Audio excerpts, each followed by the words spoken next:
नमस्कार, कैसे हैं? मेरे ख्याल से अच्छे होंगे। यूपीपीसीएस परीक्षा को लेके कई रूमर्स ऐसे फैल रहे हैं कि ये परीक्षा अक्टूबर माह में अब शिफ्ट हो गई है। अक्टूबर नवंबर में ये परीक्षा होगी, तो आराम से समय मिल जाएगा। जितना चाहो उतना पढ़ो, जितनी चाहो उतनी तैयारी करो। पहली बात तो अभी कोई दूर दूर तक ऐसी न्यूज नहीं है कि ये अक्टूबर में परीक्षा होगी। ये गलत तरीके से फैलाई गई एक बात हो सकती है। दूसरी बात यह है कि जो पढ़ने की बात आप कर रहे हैं कि अब जितना चाहो उतना पढ़ो, जितने लंबे समय तक टाइम मिल जाएगा उतनी बढ़िया तैयारी हो जाएगी। ये एक ऐसी झूठी बात है कि आप लोग भी जानते हैं कि चाहे परीक्षा 2-2 3-3 साल तक टलती रहे, आपको जब पढ़ना होता है तो उतनी ही दिक्कत होती है। कम समय में ही पूरी चीजों को रिवाइज करना पड़ता है, कम समय में ही पूरे प्लान आपको बना के उसको एग्जीक्यूट करना होता है। ऐसा नहीं है कि आपके पास समय खूब ज्यादा हो गया तो आप बिल्कुल आराम से पढ़े हैं अजगर की तरह कि अब क्या करना है, अब तो जब हम पेपर आएगा तब उठेंगे आराम से पढ़ेंगे। ऐसे फिर पेपर पास नहीं होता है। आप अभी इसको मई मान के ही तैयार करिए। सबसे बड़ी बात यह है, पेपर अक्टूबर में होगा, इसका कहीं दूर दूर तक कोई तर्क नहीं आप दे सकते और ना बताने वाले ये दे सकते हैं। बातें फैलती हैं, हमसे भी पूछी जाती हैं, तो मैं आपको बता रहा हूं। उससे बड़ी बात, मैं एक काम की बात आपको करने जा रहा हूं, आपके लिए जो बहुत ज्यादा इंपॉर्टेंट है। आपके लिए वो ऐसा प्लान जो आपको 100 से ऊपर क्वेश्चन सही करा के मेन एग्जाम के लिए क्वालिफाई करा सके। मैं आपको बताने जा रहा हूं एक ऐसा पूरा प्रोग्राम जिसको आप अगर फॉलो करते हैं तो आप हर हाल में इस बाधा को, प्रीलिम्स रूपी बाधा को पार कर पाएंगे और मेन एग्जाम देंगे। प्रीलिम्स एग्जाम लोग कहते हैं कि ठीक है कोई एग्जाम नहीं होता है, छठवीं परीक्षा होती है, लेकिन प्रीलिम्स अगर आप पास नहीं करेंगे तो आप कैसे, मेंस एग्जाम नहीं देंगे तो सेलेक्ट कैसे होंगे। चलिए बात करते हैं कि आपके पास समय कितना है। तो सबसे पहले आप देखिए, आपके पास फरवरी, मार्च, अप्रैल और मई, ये 4 महीने हैं। इससे ज्यादा समय आपके पास नहीं है। जून में परीक्षा संभावित है। आप हमेशा जब प्लान करिए तो कुछ उसमें ऐसा कोर कसर रखिए कि आपने मान लीजिए कि कुछ प्लान आपका बीच में मिस हुआ, कुछ ऐसा किया, तो बाद में आप उसको थोड़ा सा आगे बढ़ा के पूरा प्लान अपना सही से एग्जीक्यूट कर सके। अगर आप फरवरी, मार्च, अप्रैल, मई, ये 4 महीने आप मानते हैं कि तो आपके पास 120 दिन ये निकल के आते हैं, जिसमें से 100 दिन से ऊपर की पढ़ाई आप कर पाएंगे। पूरे 120 दिन कोई नहीं पढ़ सकता है। अब आपका टारगेट क्या होना चाहिए? बिल्कुल क्लियर कट होना चाहिए कि 100 से ऊपर प्रश्न आपको सही करने हैं। नेट करेक्ट क्वेश्चन की बात मैं कर रहा हूं नेगेटिव मार्किंग के बाद, आफ्टर नेगेटिव मार्किंग। सबसे बड़ा आधार आपका क्या होगा? ये होगा विगत वर्षों का प्रश्न पत्र, जिसको आप पीवाईक्यू के नाम से जानते हैं। आप घटना चक्र में देख सकते हैं। घटना चक्र पूर्वावलोकन का एक और फायदा यह होता है कि इन्होंने एक टॉपिक से उठा के सारे क्वेश्चंस जहां जहां भी पूछे गए हैं सब दे दिए हैं। तो पूरा टॉपिक आपका रिकॉल हो जाता है, पूरा टॉपिक आपका रिवाइज हो जाता है। बात समझ में? अब पीवाईक्यू आप अगर एक ही पेपर उठाते हैं उसको देखते हैं और एक टॉपिक उठाते हैं सारे आयोग के प्रश्नों को देखते हैं, तो दोनों में अंतर यह हो जाता है कि आपकी रेंज बढ़ जाती है, आप अलग अलग तरीके के सारे प्रश्नों को देख पाते हैं। तो आप जब घटना चक्र देखते हैं तो उसका ये फायदा आपको मिलता है। बात समझ में? अब अगर इसमें आपसे कहा जाए कि फोकस विषय आपका क्या होना चाहिए, तो कई बार ये फोकस विषय चेंज हो सकता है, लेकिन कुछ चीजें हैं जो आपको पढ़नी चाहिए, जो मैं आपको बता रहा हूं।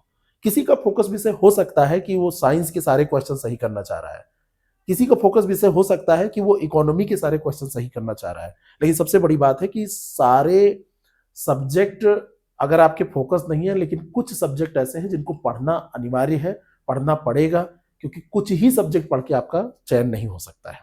जैसे इतिहास है, भूगोल है, पॉलिटी है, करंट अफेयर है। इन 4 चीजों को अगर मिला दिया जाए तो इतिहास से लगभग 22-25 सवाल, भूगोल से 22-25 सवाल, और करंट अफेयर से 25 से 30 सवाल, और पॉलिटी से 15 से 20 सवाल, सारा आप जोड़ देंगे तो आपका 80 से ऊपर का स्कोर यहीं पर हो जाता है। तो इतिहास को आप छोड़ नहीं सकते, और भारत के इतिहास में आपको आधुनिक भारत और जो स्वतंत्रता आंदोलन है इसको तो पढ़ना ही पड़ेगा। अगर आप विज्ञान को चाहते हैं कि विज्ञान पढ़े, तो विज्ञान में जीव विज्ञान पर आपको जोर देना ही पड़ेगा, विटामिन पढ़ना पड़ेगा, रोग पढ़ना पड़ेगा, खनिज पढ़ने पड़ेंगे। कभी कभी फिजिक्स से भी सवाल ज्यादा पूछ रहा है, तो फिजिक्स के कुछ अप्लाइड वाले पोर्शन आपको पढ़ने पड़ेंगे। तो इनको आप फोकस करिए फरवरी में। तरीका यह होना चाहिए कि अगर आपने एनसीईआरटी पढ़ रखी है तो एनसीईआरटी का सार आप निकाल लीजिए, उसकी समरी निकाल लीजिए। नहीं पढ़ रखी है तो मार्केट में बहुत सारी समराई जैसी बुक है, उनको आप ले लीजिए। हमारे पास भी एनसीईआरटी का कोर्स चल रहा है, हमने भी उसको पूरा करवाया है। आप उसको ले लीजिए और घटनाचक्र पूर्वावलोकन के साथ इसको जोड़ के पढ़ लीजिए। घटनाचक्र ने आगे आपको दिया है समराइज चीजें, उसको आप वहां से पढ़ के और फिर क्वेश्चन कर डालिए। लक्ष्य आपका ये होना चाहिए कि कम से कम पिछले 10 सालों के जो प्रश्न हैं वो आपको याद हो जाए, हर हाल में याद हो जाए। आपने 2 विषय उठाया, इतिहास उठाया और विज्ञान उठाया, और फरवरी माह में इसको पूरा कवर कर लिया। अगर आप इसको चेंज करना चाहते हैं तो दूसरे सब्जेक्ट भी यहां पर कर सकते हैं।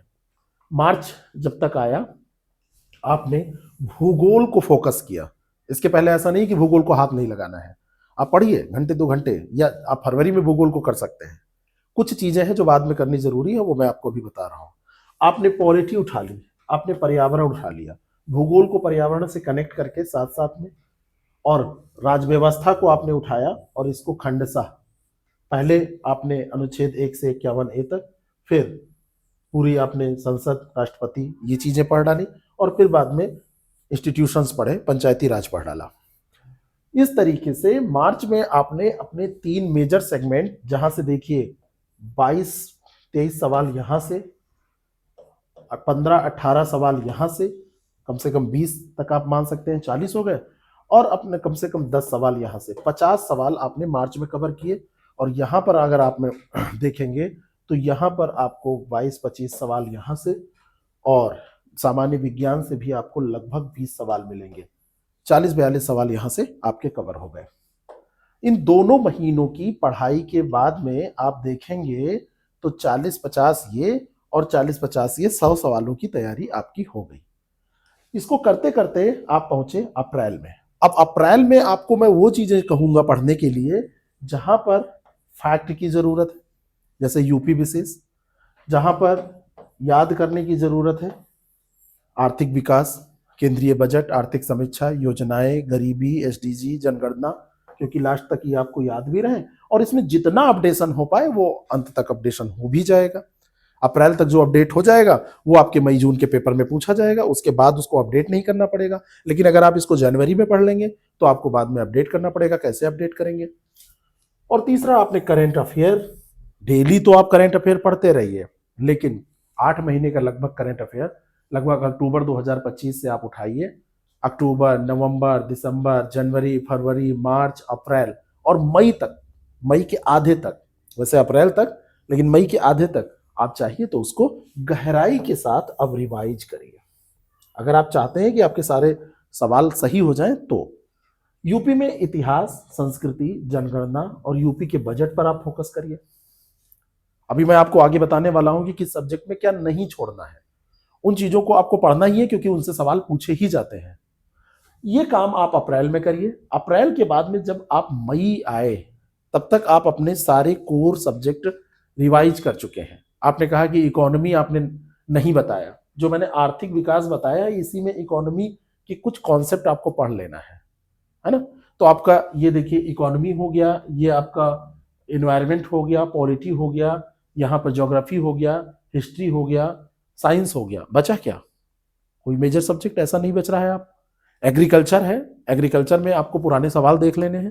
एग्रीकल्चर में करंट अफेयर में जितनी वैरायटी या कुछ नया डेवलपमेंट हुआ है उसको आपको देख लेना है। अगर कुछ एग्रीकल्चर से संबंधित कोई बिल आया है या एग्रीकल्चर से संबंधित कोई सरकार ने बड़ी योजना चलाई है तो उसको आपको यहां से कर लेना है। करंट अफेयर में आप कवर ही कर लेंगे।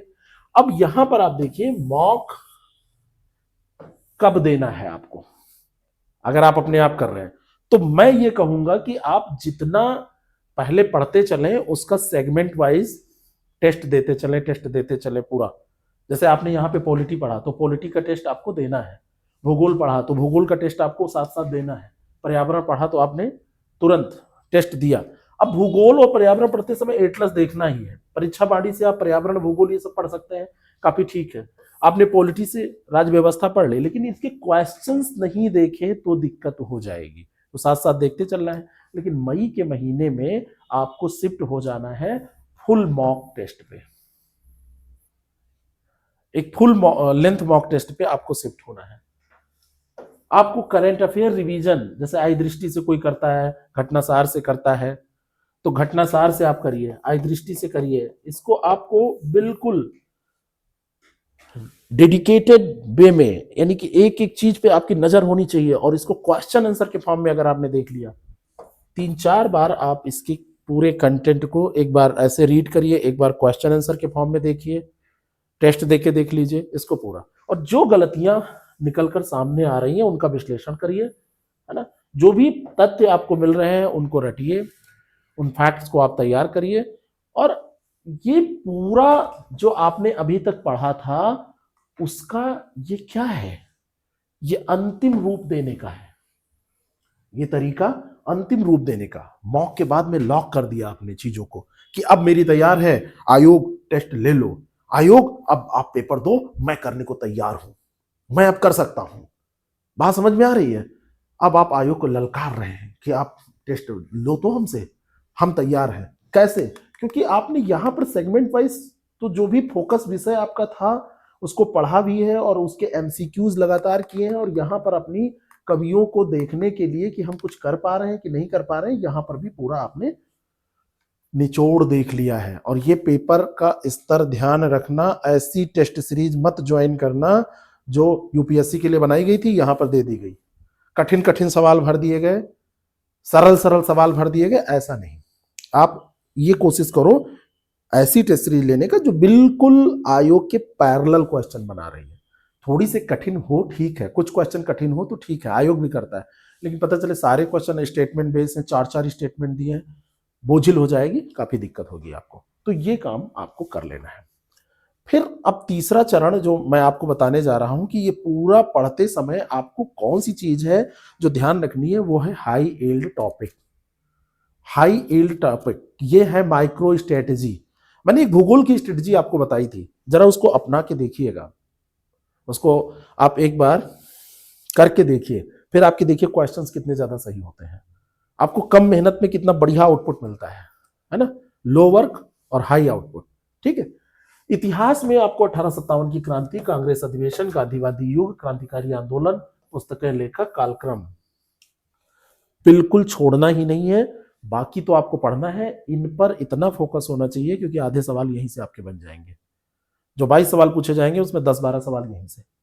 भूगोल में आपको भारत की नदियां, मिट्टी, कृषि, खनिज, विश्व की जनजातियां, स्थानीय पौधे, जलधाराएं, और विश्व की जनजातियों में भारत की भी जनजातियां हैं। आप जब खनिज पढ़ेंगे तो विश्व और भारत दोनों का पढ़ेंगे। ठीक है। आप जब मृदा पढ़ेंगे तो भारत और विश्व दोनों के पढ़ेंगे। स्थानीय पौधे जब पढ़ेंगे तो पूरे, जलधाराएं, इनको आप तैयार करके देखिए, आपके आधे सवाल यहीं से आपको मिल जाएंगे। बस ध्यान रखिएगा, एटलस पे देखते चलिएगा, आप मैपिंग तैयार करते चलिएगा, आप देशों की स्थिति देखते चलिएगा, आप दर्रों को तैयार करिए।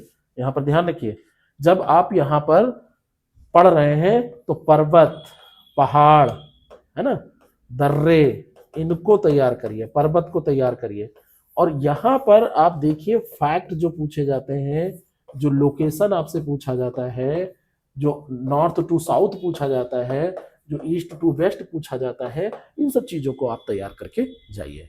साइंस में आप आइए, अगर आपको कम पढ़ना है तो मानव शरीर, रोग उपचार, विटामिन, प्रकाश, ध्वनि, है ना, इसरो डीआरडीओ यानी कि प्रौद्योगिकी वाला पार्ट, इनके जो मिशन है इनको आप पढ़िए। करंट अफेयर में ये आपको मिल जाते हैं। पॉलिटी में आप मूल अधिकार, डीपीएसपी, मूल कर्तव्य, राष्ट्रपति, संसद, अनुसूचियां, संशोधन और पंचायती राज पढ़ लीजिए, आपके आधे सवाल यहां से हो जाएंगे। ये पूरे जो टॉपिक्स हैं इनसे पूरा आधा पेपर आता है। पर्यावरण में ओजोन परत, ग्रीन हाउस, प्रदूषण, अभ्यारण्य, पर्यावरण अधिनियम, ये सब पढ़िए। आप पुराने पेपर्स को देखिए, यहीं से आपको सब सवाल मिलेंगे। इकोनॉमी में बजट आप पढ़िए, डेटा वहां तैयार करिए, प्रमुख योजनाएं तैयार करिए, रिपोर्ट और सूचकांक तैयार करिए, एग्रीकल्चर का डेटा तैयार करिए। यहीं से आपके 80% सवाल हो जाएंगे। 1-2 कंसेप्चुअल सवाल और पूछे जाएंगे जो इन चीजों को पढ़ने के दौरान आपके तैयार हो जाएंगे। यूपी स्पेशल में यूपी की जनगणना, ओडीओपी, यूपी के रामसर, यूपी बजट, लोक नृत्य, मेले, इन पर फोकस करना है। करेंट अफेयर में खेल, पुरस्कार, नियुक्तियां, सूचकांक, युद्धाभ्यास, चर्चित व्यक्ति, स्थान, ये तो आपको छोड़ना ही नहीं है। जो संक्षिप्तकी दी होती है, संक्षिप्तकी से सवाल 4, 5, 6 आ जाते हैं। अगर करेंट अफेयर से 25, 26 सवाल पूछे जा रहे हैं तो आधे सवाल इन्हीं टॉपिक से आ जाते हैं। बाकी आप national, international, economic, science and technology, polity के करंट अफेयर सब तो आपको पढ़ना है, लेकिन इसको तो आपको छोड़ना ही नहीं है। इसके साथ बहुत सारे लोगों का सीसैट खराब हो जाता है, लेकिन खराब होने के बाद वो सोचते हैं कि कर लिए होते तो अच्छा रहता। सीसैट को भले ही क्वालिफाइंग है, लेकिन आपको सेफ करना जरूरी है, ध्यान रखिएगा। अगर सीसैट को आपने सेफ नहीं किया और हो सकता है बॉर्डर लाइन पे आप बहुत अच्छा स्कोर उसमें नहीं कर पाते हैं, फंस गए, तो जीएस का स्कोर आपका बर्बाद हो जाएगा। बात समझ में आ रही है? आप पूरे सिलेबस में आप जब पीसीएस का पेपर उठाएंगे, देखेंगे, तो आपको फैक्ट पर आपको पकड़ बनानी पड़ेगी। सीधे डेटा पूछा जाता है, सीधे आपसे फैक्ट पूछा जाता है, ईयर पूछा जाता है, जितने अवरोही आरोही क्रम पूछे जाते हैं, जितने भी आप देखेंगे कालानुक्रम वाले सवाल इतिहास में पूछे जाते हैं, आप वो सब फैक्ट से कर पाएंगे। लूसेंट रिवीजन के लिए काफी कारगर हो सकती है। घटना चक्र अंतिम समय में रिवीजन के लिए काफी कारगर रामबाण साबित हो सकती है। आप इसका उपयोग करिए और बिल्कुल आप इस र्यूमर में ना पड़िए। आप डे बाय डे का प्लान बनाइए। फरवरी में क्या करना है, उसके पहले सप्ताह में कितना पढ़ना है, दूसरे सप्ताह में कितना पढ़ना है, अप्रैल में कितना पढ़ना है, मई में कितना पढ़ना है, मार्च आपका कैसा बीतने वाला है, होली कितने दिन आप खेलने वाले हैं, है ना, ईद मनाने जाएंगे तो कितने दिन ईद मनाएंगे, ये सारी चीजें आपको ध्यान भी से बैलेंस करनी पड़ेंगी। सिलेक्शन किसी एक दिन में अचानक नहीं हो जाता है। सिलेक्शन के लिए आपको अनवरत प्रयास करने पड़ते हैं। सिलेक्शन के लिए आपको बहुत कुछ त्यागना पड़ता है। तो इन चीज़ों को आप ध्यान में रख के अपनी स्ट्रेटजी बनाइए और मई लास्ट तक सारा आप सिलेबस तैयार करिए। हमारा क्या कार्यक्रम होगा मैं अगले वीडियो में आपको बताऊंगा। ये आप अपने आप तैयार करके चल सकते हैं, पूरी तैयारी कर सकते हैं। Thank you so much.